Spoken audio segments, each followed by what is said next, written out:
J'ai fait des études sur les gaz atmosphériques. En tant que chef d'entreprise, j'étais responsable de la vie de centaines de personnes sur la base de mes connaissances en matière de gaz atmosphériques. J'ai écouté les scientifiques, j'ai fait des contre-expertises et j'ai débattu de la science. Je n'ai jamais trouvé personne qui ait des arguments scientifiques logiques basés sur des preuves scientifiques empiriques qui montrent que nous avons quelque chose à craindre. Et voici l'essentiel. Lorsque vous brûlez un carburant hydrocarboné, vous brûlez les molécules contenant du carbone et de l'hydrogène avec de l'oxygène. Elles forment du CO2, du dioxyde de carbone et de la vapeur d'eau, H2O. C'est tout. Le dioxyde de carbone est essentiel à la vie. Mais allons au-delà de la science et regardons les expériences scientifiques. Au cours des 14 dernières années, nous avons eu 2 expériences naturelles à l'échelle mondiale. La première a eu lieu en 2009, lorsque l'utilisation des combustibles hydrocarbonés a diminué au cours de la récession qui a suivi la crise financière mondiale. Il y a eu moins de dioxyde de carbone produit par l'utilisation humaine des hydrocarbures. Et ce qui s'est passé,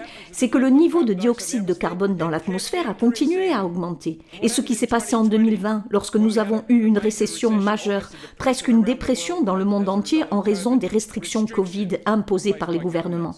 Nous avons vu la même réduction des hydrocarbures utilisés par les humains, la même réduction de la production de dioxyde de carbone, et pourtant le dioxyde de carbone dans l'atmosphère a continué à augmenter. Et ceux qui comprennent la science comprennent que c'est fondamental. Les humains ne peuvent pas et n'affectent pas le niveau de dioxyde de carbone dans l'atmosphère. C'est entièrement contrôlé par la nature.